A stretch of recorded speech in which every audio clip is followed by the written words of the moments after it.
Na primeiro lugar, nós queremos danke, so door apoio também de Mac Enterprise, com o Stone Crusher, nós podemos fazer ideia aqui para funcionar possível. So a ideia de rei, dia de abril aqui, de 9 horas para 6 horas na Josie Ballpark. Luta dia de contente para todo mundo, dia de 4 para 2 anos. So lo vai ter bouncer, lo vai ter trampolim, lo vai ter algum bouncer para de água. So para nabing sempre com na pan de água para na pomoa, para na papai public pas lo dos meses. Mas pelo que te pira, é tarde aqui tá no passar me te querer para vai ter suficiente coisa de bebê para nós funcionar. É dia lo vai ter manga, lo vai ter hot dog, tem coisa de comer, coisa de beber, por tudo isso que não tem eigen cost. Então de 4 para 2 anos tu tudo emocional mesmo, bem com um maior ou um adulto, que está 8 plus para arriba.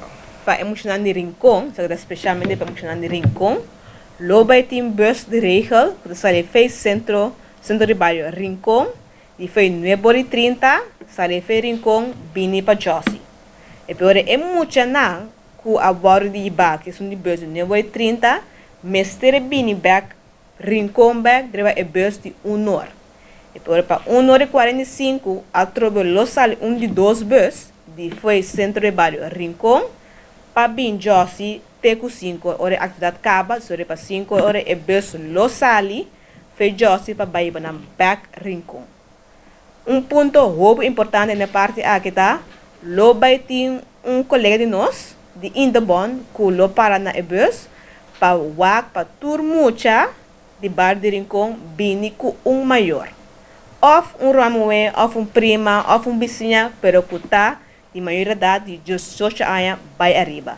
Se não tem maior de 18 anos, vai arriba, of maior, vizinha, romance mais grande, não pode subir o bus.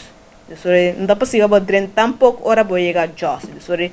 Turmucha, mestre, tá acompanhar de 18 anos, vai arriba. Na torre maior, na boneira que nada, of era muena grande, era uma grande vizinha nang bini que muito na para passar duche dia de rei na Josie Ballpark para em companhia de junto com Indebon e Stone Crusher e Mac Enterprise.